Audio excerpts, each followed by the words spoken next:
Elizabeth, to get us started, give me two truths and a lie, please. Yes, happy to. So I dance Zumba with my mother every week. I wrote a chapter in my book about my great great uncle, who was a famous philosopher in the 20th century. I went to high school in Colombia, South America. All right, these are awesome. These are awesome. High school in where? Colombia, South America. Colombia, South America. You dance Zumba with mom every week, and your dad was a famous philosopher, or maybe he No, still is. great great uncle. Great uncle. Great Great great uncle. uncle. Great, great uncle. Wow. Okay. Wow. Excellent. Excellent. Excellent. Excellent. I am going to say that you don't dance Zumba with your mom every week. Whoa, that is totally correct. How'd you get that? I'm just guessing, Elizabeth. I mean, I do dance Zumba every week. That is true, but my mom doesn't live here, so she unfortunately does not dance with me, Okay. All but she right. would Thought it love was to. maybe a Zoom thing or something like that. Who knows? No, Zumba, it's a fun because it's like my movement activity each week, which is it's totally fun. All right. Awesome. Awesome. Awesome. How did you end up going to high school in Colombia? Well, my family's from Colombia, and so I was born and raised in New Orleans, but we would go to Colombia every year. And the opportunity arose to do 1 year of high school, live with my aunt, uncle, my cousins, and I had so much fun, George, that I decided to stay all 3 years, and it was probably one of the best experiences and decisions I made. So my Wow. mom's dream came true of having us live there for at least a couple years of our lives. That's awesome. I bet there's an Yeah. entire podcast just on that Oh, experience. yes. Super Totally. cool. And then the great great uncle. Tell us about him.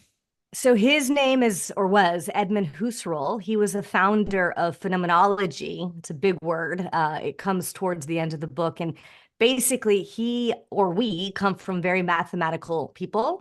But he was grappling with some bigger philosophical and existential questions, and he realized math wouldn't get him there. So he studied philosophy and founded this study in philosophy called phenomenology, which is going back to the phenomena and the experience itself and really trying to go beneath preconceived notions and connect people to that space in between words where you're having your own subjective experience. Wow. Yeah. So he made it into the book. I proudly carry that name. You know, when I got married, I told my husband, I am not giving up my name because I really love it.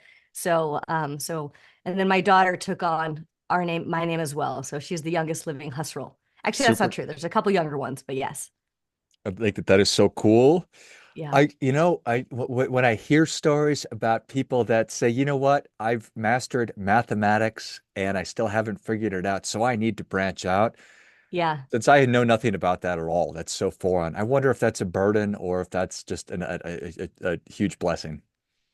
I think it's a huge blessing that he had the humility to realize, you know what, my brain alone can't get me there. Uh, So is there wisdom in the body? Is there wisdom in the heart? I mean, so much of my work is bringing that a little bit more to the forefront of finance, right? We can't, math won't make you feel like you have enough.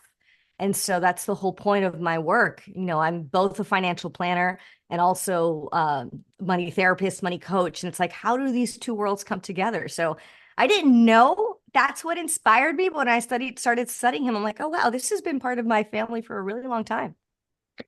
it makes all sense in the world, especially when you frame it like that. Yeah, It's like we could 100%. try and make sense of the world, of our finances by the numbers and the facts alone, but it doesn't tell the whole story. Or maybe if it doesn't even get us close sometimes. No, I mean, how many people say money feels abstract? Hmm. Right. And that word itself, it feels abstract. It's too complicated, too complex, and there's other doorways in. And so you are kind of I'm sure that you are always aware of your uncle, but you're on this same sort of path because you have Yeah. clients who are coming in and saying that to you. This is abstract, and it's not clicking for me or whatever. And you dive into this work. Yeah. You go down a similar path. Yeah. Yeah. I mean, and my two kind of biggest values in life are depth and wealth, right? And I'm mathematical and I'm super experiential. It's like I have these two parts of my brain. So when I'm working with a client and we're doing financial planning, it is fundamental that I understand, like what are the parameters we're working with? What is how much money's coming in? What are they spending? What are we saving? What are our goals? Like I do the more traditional financial planning, but there's always a moment, George, where I have to stop and ask a couple deeper questions of like, okay, what's enough? Right? When have we accumulated enough money so that we, and not the so that has to happen parallel, are we really staying connected to what brings you a sense of wealth, what connects wealth to well-being, where are your values coming in, and are we truly satisfying your needs? Because if not, right, I feel like my other grandfather who was from Colombia taught me you don't take a penny with you, right? You obviously can do some legacy and estate planning work to make sure your loved ones are taken care of, but the whole point is to live a meaningful life, and we've lost track of that sometimes in finance. I think that that's 1,000% true. Yeah. So you said your core values were wealth. Did you say depth or depth? Depth, Got like it. deep. I know. I just recorded my ebook, and that was sometimes they're like, wait, repeat that depth. So, no, depth, kind of like depth of being. And just like your other grandpa was talking about, you're not taking money with you. So certainly No, we're all going to yeah, die and we're going to yeah. grapple with that. But all right. And I'll give So you can I give you one more example, George? please.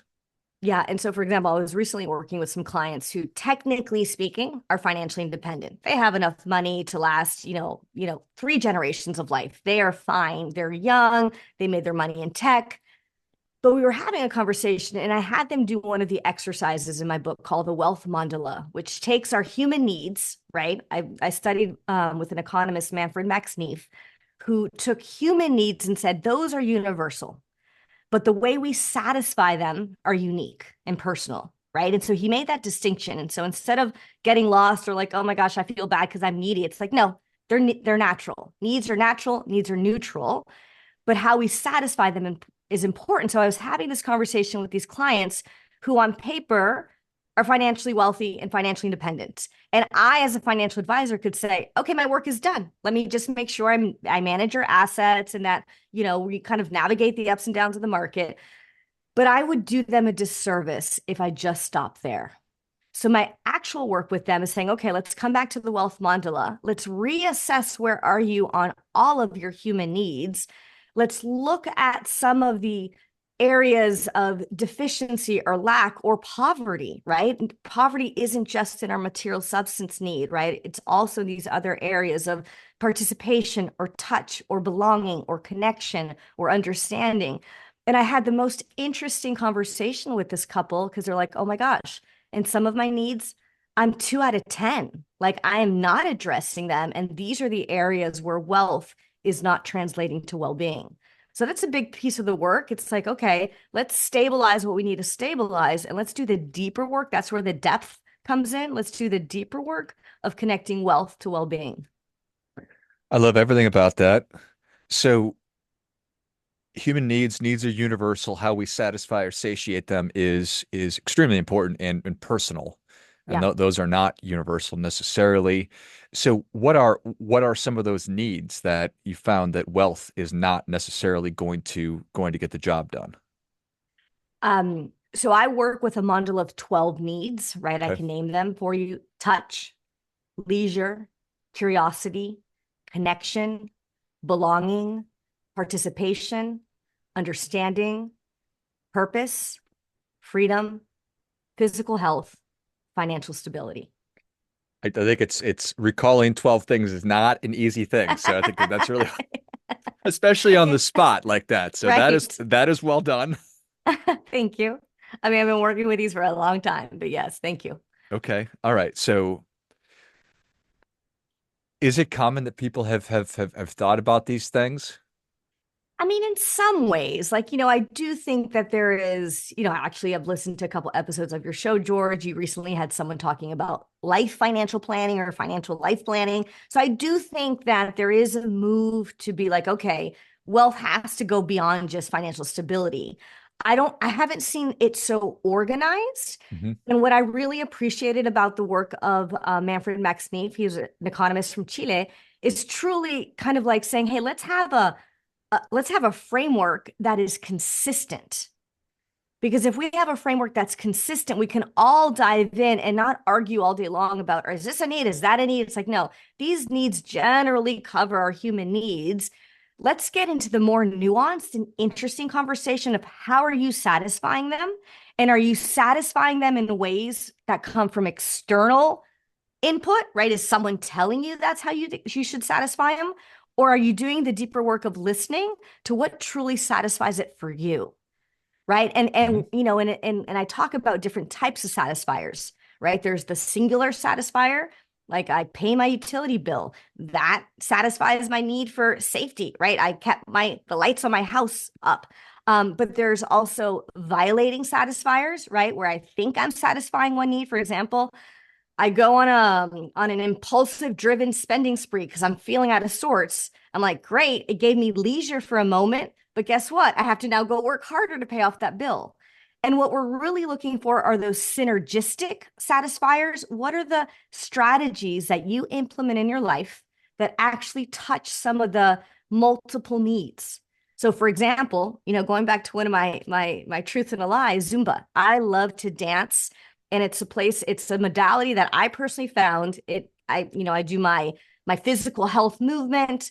I satisfy connection because I'm connecting to a group of women who dance with me. I participate in community. So the more we find those strategic satisfiers and synergistic satisfiers, the more we can start to build that wealth mandala outward and really connect to that well of feeling satiated and satisfied. Again, I love everything about that. So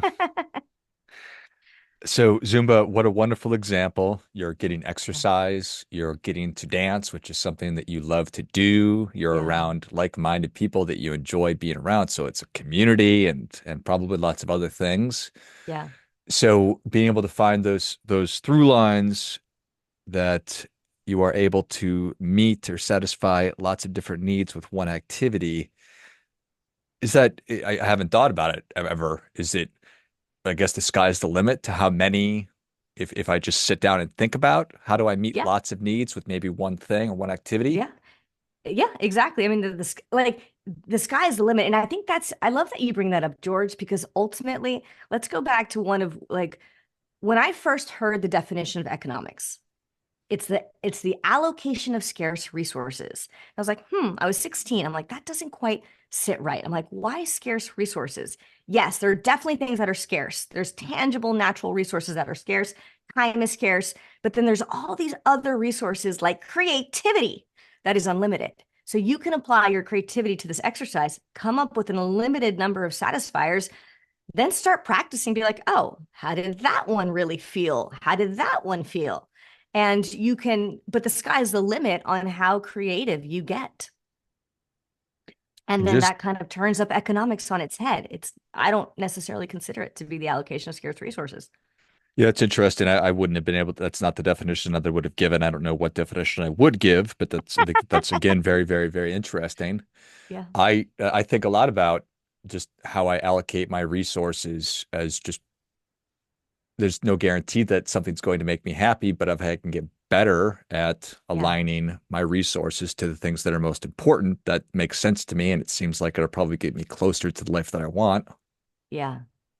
Yeah. And I think beneath happier is really helping people start to feel, are they satisfied and Mhm. satiated? It is a different element, right? It's like, and it's that right. I mean, we all get to experience it for a couple moments each day when we have our food or we drink a glass of water where our body goes, huh. And then there's that moment, did I eat too much? Did I eat too little? Did I eat the right amount of food that I feel good or do I feel gross? You know what I mean? It's an art. But I think if we start to practice that art of satiation, we will actually become better consumers, right? For me, consumption is a neutral act, but it can be wasteful. It can be egregious. It can be so many things, but it's a neutral act in itself. We can become better at it, though. I couldn't agree more. The art of satiation, those are three wonderful words come really combined to make them even better. art of satiation, and also somewhat Satiation. difficult to say. Yes. Satiation. Satiation, to be satiated. I know I went back and forth. I'm like, is that the word I want? But that's the word that best describes it. So, It totally does. It totally does. yeah. I was just thinking, I listened to a podcast and they're talking about how, unfortunately, we as Americans are more overweight than we've ever been, and we're more, financially in trouble than we've ever been, and we're more medicated and stressed out than we've ever been. So it strikes me that your work is as timely as it's ever been. Yeah, 100%. And I knew that my work was here in the States, right? I've lived kind of my life between Latin America and the States. I, worked in Oaxaca for a couple years after graduating college. And, there's material poverty for sure in a lot of the villages that I work with, but there was such a wealth of spirit. And I was like, huh, where is my work? Is my work here? And yes, I can continue to teach communities how to run savings and loan cooperatives, but there was something about their depth of spirit and wealth connected to well-being. I'm like, my work is back in the States where technically speaking, we have so much and yet we still feel so poor. And I was like, what is that about? So that's been the question that's driven my whole work for the last 2 decades. So what's the secret of those folks that are materially not wealthy, but absolutely wealthy in spirit? Is that they have a broader definition of what wealth is, right? And going back to that wealth mandala or to the different needs, if I look at what are the needs they are satiating and satisfying, they're satisfying. And I don't want to just make it rosy. There's problems in any type of society, right? But Sure. there's definitely, I think, when we're in those more local connections of communities, and I see that here in the States as well, the local communities, we satisfy our need for belonging, participation, connection, curiosity, right? We take care of each other. We may have safety. So there's different needs that are being satisfied more intentionally. Actually, that's not true. I don't want to say more or less intentionally. There's no judgment there. It's just a different way of being. And I think there's wisdom to be brought to all angles. And so I was like, that is the wisdom I want to bring back to my work in the States is how do we think and experience wealth more broadly so that we're actually satisfied? When you were talking about the overconsumption and the overuse of medication, it's like the Buddhist hungry ghost, right? We're just continuing to consume and we're never satisfied. And so, what is that about, right? And it's really understanding what truly hits the spot and makes us feel fulfilled, not just for an instantaneous moment, but I mean, we all know the difference between a meal that felt great and a meal that didn't. I mean, I don't even have to tell people about it. Everyone knows what that feels like. And so, using that in all different areas of consumption, I think would help start to solve a lot of problems. Yeah, well, I certainly agree. And it's always a dangerous thing for me to think and then talk on the fly, Elizabeth, but we'll give it a shot. When we're talking about the community, it's in South America. It's the name of it was what? O- Oh, I lived Oaxaca? in Oaxaca. Oaxaca. Talking about the people in Oaxaca that don't have material wealth, but have a lot of spiritual wealth. And then you contrast that here, where we have immense material wealth, but maybe less so spiritual wealth, which is then translating into too much consumption, which is then leading us to being overweight and not meeting our needs or satisfying our real needs. And we keep searching for different ways to do that. I assume externally versus internally. Do the people that we're talking about who don't have the material possessions are is it could it be the lack of the material possessions that then just frees them up to focus on the things that really matter? Or am I reaching? Yeah, I mean, actually, and as you were describing that back to me, that was really helpful, George. I feel like a lot of it has to do with almost just the communal connections, right? Because I think to some extent there's some deeply spiritual groups that I have come across in the States, which I so appreciate, and I've been able to be parts of them. But it's more in those like smaller like community experiences versus sometimes having too much financial stability allows us to isolate. And I think that's a big issue that when I have too much resources or I live in gated communities or I we can use money as a scapegoat to connection and that breeds isolation and I think that's a core piece of it. I think It's because they I think they have to share a lot more resources, right? They have to share what they have and they're Hmm. taking care of each other more. And so do you see the distinction is more like what are the life choices we make because of the resources we have? And I think that's a key component. We can get we can scapegoat money and propel the sense of isolation that then becomes a deterrent to meeting some of these needs that do require the interaction with people. Yeah, I think that that makes a lot of sense. So the starting point is asking ourselves these questions of thinking about if I Yeah, could I meet mean, these needs. I think a super well, there's are we at the tip level? Can I give a tip? Please. Yeah, we're ready for that tip for sure. Right. So I think a very easy starting point, I tell people just keep for 1 month, keep a satiation journal, right? For 30 days, grab a journal. And at the end of every day, take 3 minutes and say, what were three things that helped me feel fulfilled, right? And you can break it down if it's easier. What's one thing that fulfilled my heart? What's one thing that fulfilled my mind, that satisfied my curiosity?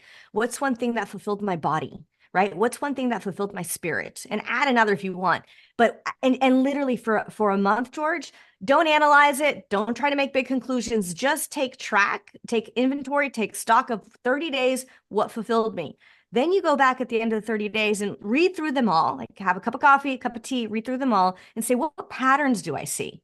Right? What are those things that repeated themselves? Be like, okay, how do I bring that more into my life? Right? What are some of the things that never made my list, but I do a lot of, right? And so you start to just your mind, heart, and body have so much wealth of information for you. Start there. Well, I think that that is great stuff. That definitely gets, come on. That is really, really, really great. I'm Yeah. such a fan of I'm not a fan of saying just go ahead and do this, but instead giving people the actual steps to how to do Yeah. something. And that is exactly what you just did. And I think that we all And the know the beauty of practice. the beauty of it, George, you don't have to spend a dime to do it, right? Grab a Yeah. piece of paper, grab an app on your phone. It doesn't matter. You're just paying attention. And I think that awareness piece, right? We're paying attention to bring a deeper sense of fulfillment. Yeah. I love it.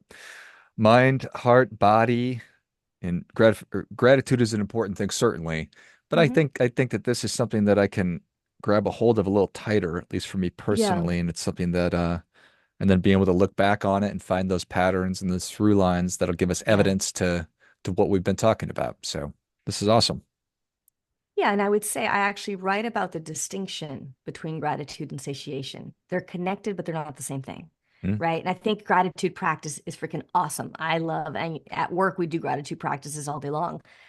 But you can be grateful for someone or something and not be satisfied by it, right? You can be grateful. A great example is like someone gifted you something that you really didn't like, but that was such a token of love. And so you're obviously grateful for that token. You're not satisfied by the gift. I know that's happened to me and I'm like, "Oh, well, what do I do now?" Um, so you can still be grateful, but finding satisfaction or what satisfy you is a very personal inquiry that only you can pay attention to truly know. And that's where the unique individual personal experience is. And I always tell people, like, I can sit here all day long and be an expert and help you map out a financial plan, but I can't stand between you and money, and I can't stand between you and your relationship to wealth. That is what you have to design. And to get together, we can co-create a plan. I love it. Excellent. Well, Elizabeth, thank you so much for coming on. Oh, you're so welcome. Where can people learn more about you and your work and tell us about the book and where people can find it? That's great. Uh, People can find me on my website. It's elizabethhusserl.com. You can find links to order your book there or wherever you like to purchase books. It's coming out on January 7th, 2025. There will also be an ebook available. And I'll also put resources for my book, The Wealth Mandala, that I've been talking about today. It will be on my website on the resource tab. And so, my intention and my gift to the world is just to bring this work out there. I'd love for people to sit down, have their own conversations with money, have their own wealth mandala exercises, create their own satiation journal. Anyone and everyone can do it, and they can start today. I love it. Well, if you enjoyed as much as I did, show Elizabeth your appreciation. Share today's show with a friend who also appreciates good ideas. Learn more about Elizabeth at Elizabeth Husserl. It's ELIZABETH